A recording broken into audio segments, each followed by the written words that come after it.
आकाशवाणी भोपाल से प्रस्तुत है प्रादेशिक समाचार।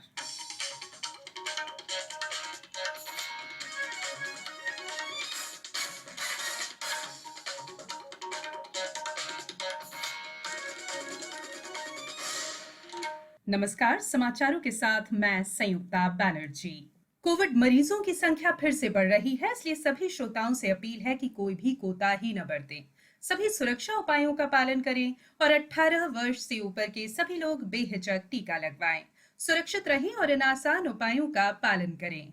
मास्क पहनें, 2 गज दूरी है जरूरी, सुरक्षित दूरी बनाए रखें, हाथ और मुंह साफ रखें। और अब मुख्य समाचार। मुख्यमंत्री शिवराज सिंह चौहान और केंद्रीय पेट्रोलियम और प्राकृतिक गैस मंत्री धर्मेंद्र प्रधान ने आज सागर जिले के बीना के निकट नवनिर्मित अस्थायी कोविड अस्पताल का निरीक्षण किया। केंद्र ने कोविड महामारी को देखते हुए ग्रामीण स्थानीय निकायों के लिए अनुदान उपलब्ध कराने के लिए 25 राज्यों को 89 अरब 23 करोड़ रुपए से अधिक की राशि जारी की। और कोरोना महामारी की दूसरी लहर की तेजी से बढ़ने के बीच भारत को मिल रहा है विश्व समुदाय से सहयोग। अब समाचार विस्तार से।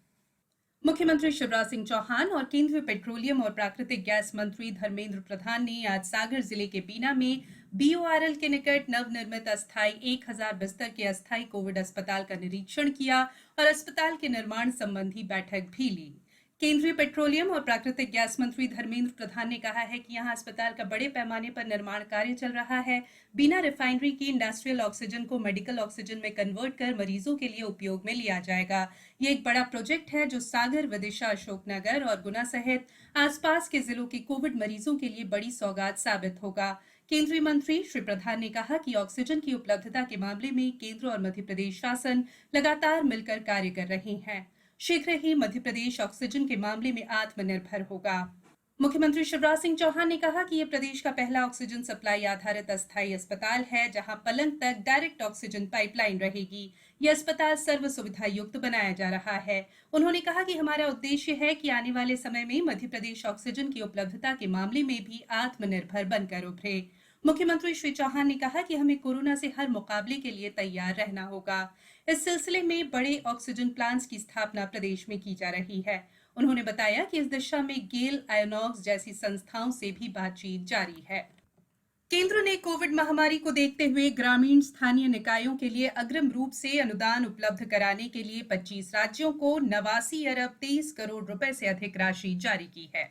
ये राशि सभी त्रिस्तरीय पंचायत राज संस्थाओं, गांव, ब्लॉक और जिला पंचायतों के लिए है।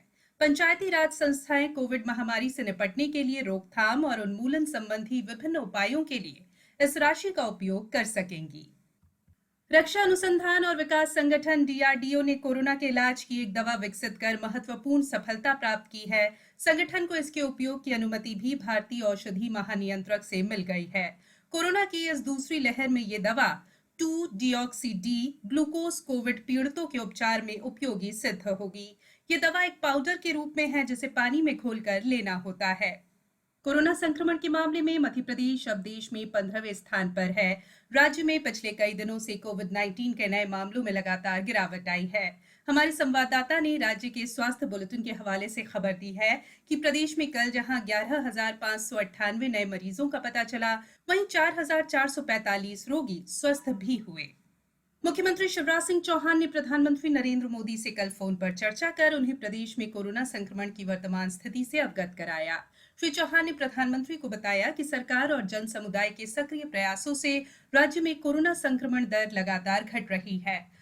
मुख्यमंत्री ने प्रदेश सरकार द्वारा कोरोना संक्रमण की रोकथाम के लिए किए गए अभिनव प्रयासों को प्रधानमंत्री के साथ साझा किया। चर्चा के दौरान श्री मोदी ने प्रदेश सरकार के प्रयासों पर संतोष व्यक्त करते हुए केंद्र द्वारा हर संभव मदद करने का आश्वासन दिया।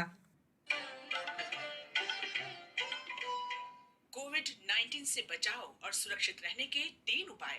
मास्क लगाएं, 2 गज दूरी है जरूरी, सुरक्षित दूरी रखें, हाथ और मुंह साफ रखें। देश में कोरोना महामारी की दूसरी लहर में कोविड संक्रमण तेजी से बढ़ने के बीच भारत को विश्व समुदाय से सहयोग मिल रहा है। केंद्र सरकार इस विदेशी मदद को तेजी से राज्यों और केंद्र शासित प्रदेशों को वितरित और आवंटित करने के लिए प्रभावी व्यवस्था कर रही है।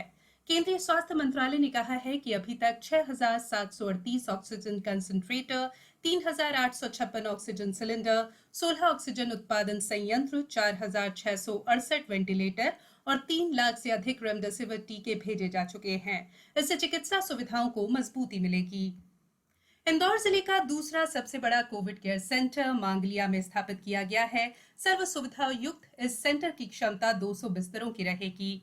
इस कोविड केयर सेंटर का निर्माण लगभग पूरा हो गया है। मेडिकल स्टाफ और दवाइयों के साथ ऑक्सीजन कॉन्सेंट्रेटर की भी उपलब्धता हो गई है। जल संसाधन मंत्री तुलसीराम सिलावट ने अधिकारियों के साथ कोविड केयर सेंटर पहुंचकर तैयारियों का जायजा लिया। इस अवसर पर पूर्व विधायक श्री राजेश सोनकर, राज्य स्तरीय आपदा प्रबंधन समिति के सदस्य डॉक्टर निशांत खरे सहित विभिन्न विभागों के अधिकारी भी मौजूद थे। श्री सिलावट ने इस अवसर पर कहा कि इस सेंटर के बनने से सांवेर विधानसभा क्षेत्र सहित जिले के अन्य ग्रामीण क्षेत्रों के मरीजों को सुविधा होगी।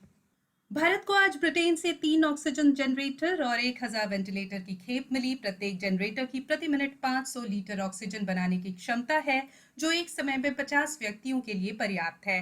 भारत ने अपने निकटतम मित्रों से मिली इस मदद के लिए बहुत आभार प्रकट किया है। रेल विभाग अभी तक विभिन्न राज्यों को तकरीबन 4,200 टन तरल चिकित्सा ऑक्सीजन की आपूर्ति कर चुका है। रेल मंत्रालय ने कहा है कि 68 एक्सप्रेस रेलगाड़ी अपनी यात्राएं पूरी कर चुकी हैं। विभिन्न राज्यों को तरल चिकित्सा ऑक्सीजन पहुंचाकर रेल विभाग लोगों को राहत पहुंचा रहा है। स्वास्थ्य मंत्री डॉक्टर प्रभुराम चौधरी ने बताया कि कोविड संक्रमित मरीजों को अस्पताल ले जाने में किसी भी प्रकार की कठिनाई न हो, इसके लिए 200 अतिरिक्त एम्बुलेंस वाहन किराए पर लेने की स्वीकृति दी गई है। उन्होंने बताया कि पूर्व में कोविड-19 मरीजों के परिवहन के लिए प्रदेश के जिलों में 148 वाहन की स्वीकृति दी गई थी। इस प्रकार अब प्रदेश के जिलों में कोविड संक्रमित मरीजों के लिए 348 एम्बुलेंस वाहन से अस्पताल ले जाने के लिए उपलब्ध रहेंगे। अब कुछ समाचार संक्षेप में। भारत और यूरोपीय संघ ने 8 वर्ष बाद मुक्त व्यापार समझौते पर बातचीत फिर शुरू करने का निर्णय लिया है। वित्त मंत्री निर्मला सीतारमण ने कहा है कि देश में निःशुल्क वितरण के लिए भारतीय रेड क्रॉस द्वारा आयात की गई कोविड राहत से संबंधित सभी सामग्री आईजीएसटी समेत सीमा शुल्क से पूरी तरह से मुक्त है। राष्ट्रपति रामनाथ कोविंद ने आजाद हिंद फौज के सेनानी लालती राम के निधन पर गहरा शोक प्रकट किया है। भारतीय सूचना सेवा के पूर्व अधिकारी वीएस सूर्यनारायण का आज मुंबई में निधन हो गया। कोरोना से संक्रमित होने के कारण उन्हें अस्पताल में भर्ती किया गया था। आज दिल का दौरा पड़ने से उनका निधन हो गया। वीएस सूर्यनारायण दूरदर्शन के बेंगलुरु में निदेशक समाचार के पद से सेवानिवृत्त हुए थे।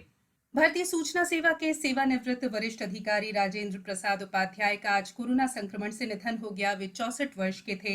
श्री उपाध्याय ने कई वर्ष तक अफगानिस्तान में आकाशवाणी संवाददाता के रूप में कार्य किया। प्रधानमंत्री नरेंद्र मोदी ने आज विश्व कवि रविंद्रनाथ ठाकुर, महाराणा प्रताप, स्वतंत्रता सेनानी गोपाल कृष्ण गोखले को जयंती पर श्रद्धांजलि अर्पित की। अंत में बुलेटिन के मुख्य समाचार एक बार फिर।